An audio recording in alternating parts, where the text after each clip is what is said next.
Early on, I decided that I wanted to have an intimate relationship.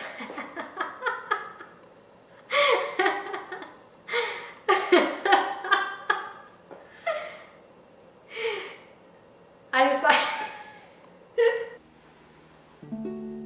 Hello there, my name is Ren, and I appreciate you being here with me.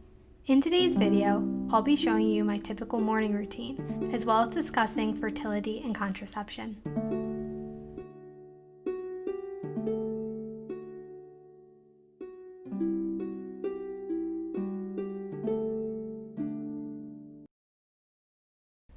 On this morning, my partner woke up first so that he could make breakfast.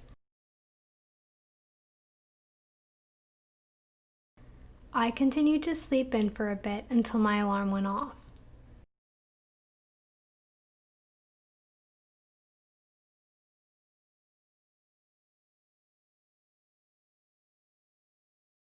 As always, I took off my Tempdrop armband. I'll be discussing more about this device later on in the video, so stay tuned.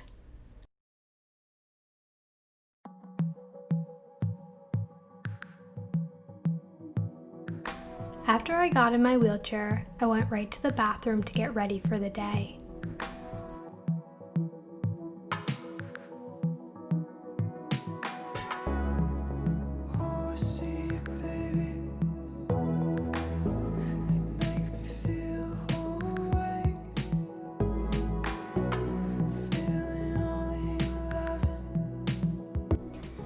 My hair is very thick, so I spent some time brushing it up into a ponytail.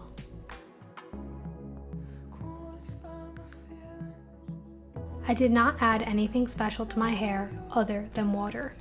I like to wet the brush under the faucet. This seems to help with flyaways and static, while also making it easier to grip as I pull the hair back into my hand.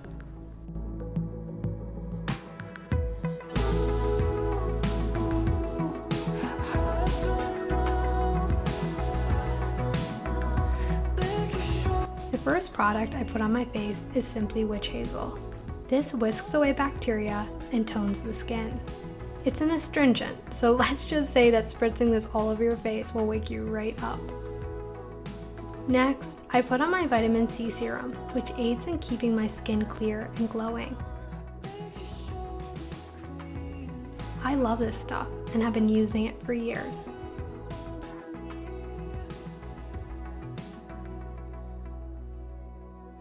I finished things off with some argan oil, since I tend to have dry skin, and love that this quickly absorbs so that I do not look oily. I don't need much of it, since it is summertime.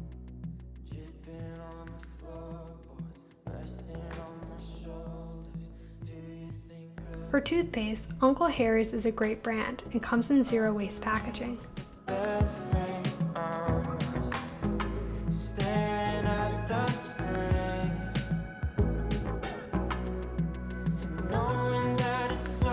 This deodorant is made with just 3 ingredients.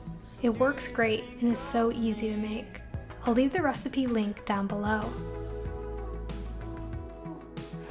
The final step in the bathroom is to change into my outfit for the day. I usually put my leg orthotics on as well, but I filmed that portion out in the living room for you to be able to see in detail.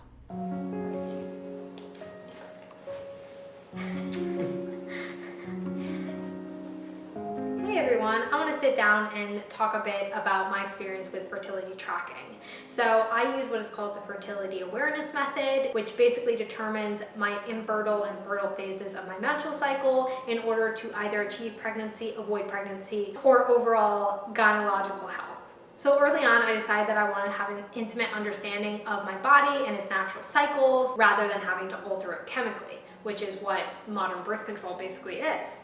I also love that my partner can be involved in contraception, which is a shared responsibility to begin with. I love that he can chart with me and decide basically whether or not my symptoms show that I'm fertile or infertile. So most people have a menstrual cycle that is 28 days in length, which means that there's about 6 days in which a person can be fertile and become pregnant. Sperm can live inside the body for up to 5 days and fertilize the egg when it is released.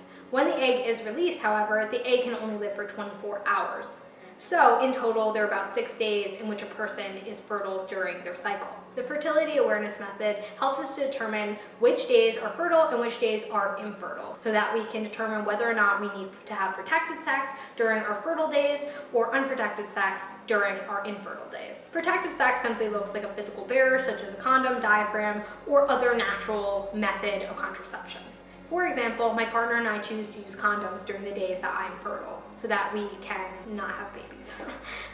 If the fertility awareness method is used correctly, it is 99% effective. That means that in 1 year, 1 in 100 women who use the fertility awareness method will become pregnant. There are 3 main ways to track your fertility using the fertility awareness method. One is taking your waking basal body temperature, another is tracking your cervical fluid, and the third is tracking your cervical position. In my case, I use the first 2. For the temperature tracking, I used to simply use a basal thermometer, but you have to be consistent about when you take your temperature as well as getting enough sleep. You need at least 3 hours of good quality sleep in order to have an accurate reading from the thermometer. If you forget to take your temperature or you're woken up in the night, your charting can be thrown off and the data may need to be disregarded. About 1.5 years ago, I got a Tempdrop. And no, they're not sponsoring this video. I just love them. It's a wearable thermometer that derives a core nightly sleeping body temperature while taking into account things like disturbances, odd sleeping positions, waking in the night, getting up to go to the bathroom, noises, all of that. It uses 2 algorithms to learn your sleeping patterns and to account for disturbances. I found it annoying to take my temperature every morning with a basal body thermometer because you have to take it consistently. If you wake up before the time that you normally take it, so let's say 6 a.m., then you actually can't wait until 6 a.m. to take it. So if I wake up at 5:30, I have 30 minutes in that time and your temperature begins rising as soon as you wake up. You cannot wait for that time. You're gonna have to take it at 5:30. But is it going to be accurate with your other data that you always take at 6 a.m.? It may throw some things off, so you need to take that into account. What's great about Tempdrop is that they are cutting out all of that and making sure that you get the most accurate reading in the night, your actual sleeping body temperature. What's nice about Tempdrop is that if you were going to bed at 10 o'clock, you just put this on, and if you wake up at 3 a.m., they still have an accurate reading of about 5 hours worth of information that they can derive a good number from. Whereas if I were to use the traditional thermometer, I'm 3 hours away from when I'm supposed to be taking my temperature. Again, you could take it at 3 a.m., but unfortunately, it's still gonna throw things off. The other thing is that if I wake up in the night and I get up at 4 a.m. and then try to go back to sleep to wake up at 6 a.m., that's only 2 hours of sleep. It's not enough sleep for them to give you an accurate reading with the thermometer. Of course, with the regular basal thermometer, you can always go back to sleep after you've taken your temperature. So even though I used to take my temperature at 6 a.m., I could still fall back to sleep afterwards. But of course, who wants to be interrupted when you're trying to sleep in on the weekends? You still have to wake up to actually take the temperature. Even if you're half asleep, you can still kind of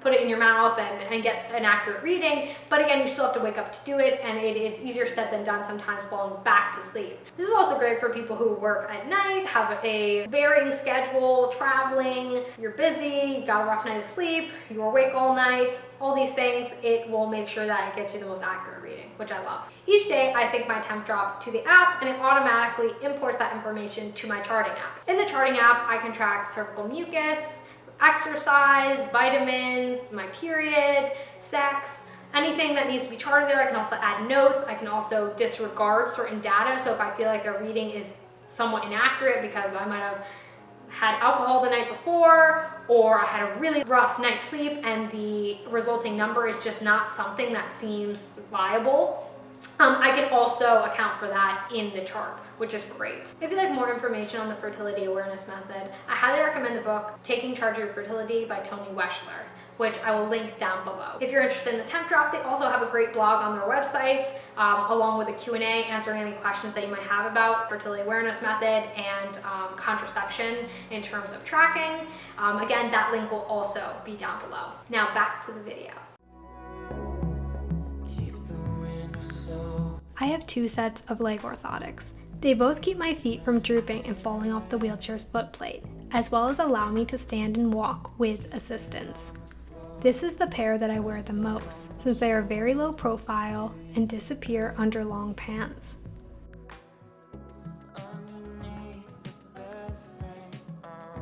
Since I cannot feel my feet, I do need to ensure that the socks do not get bunched up and that my ankles fit properly in the orthotics.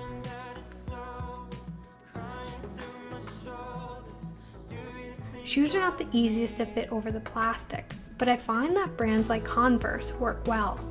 For years now, these have been my main street shoes.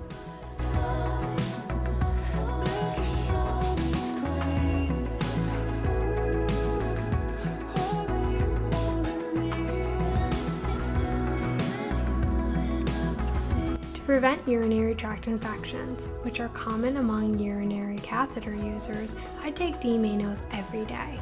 For years now, I have not had any infections and credit this to a combination of proper catheter sterilization, a healthy vegan diet, high water intake, and daily D-Mannose.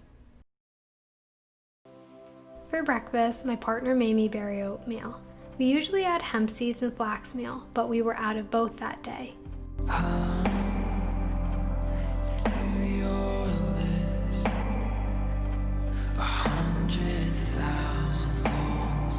I'm always changing up what I eat for breakfast, but this is one of my favorite go-tos. Afterward, I took my B12 supplement, a vitamin which is hard for humans, vegan or not, to get without supplementation due to declining soil quality from intensive overfarming. I usually do a yoga session, but today I wanted to practice my Japanese.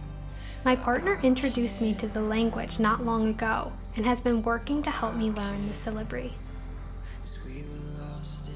I hope that you enjoyed seeing my morning routine. If you are interested in seeing more from me, please remember to like and subscribe. Thank you for stopping by. I hope that we meet again soon. Hey everyone, I want to sit down and discuss a little bit about my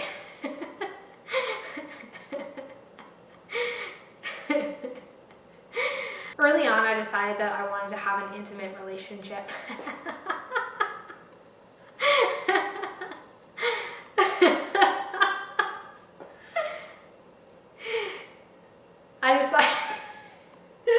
I decided early on that I want.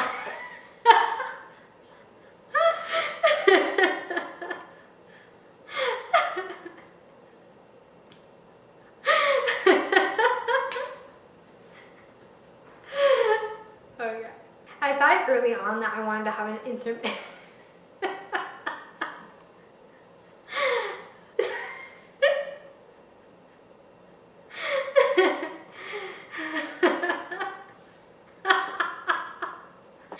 Baby, I am dying. Oh my god.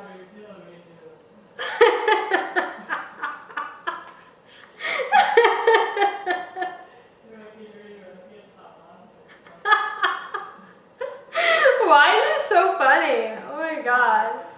Woo.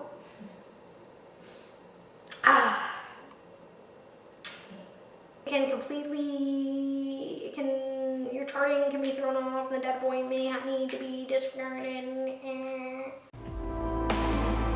Yeah, it feels so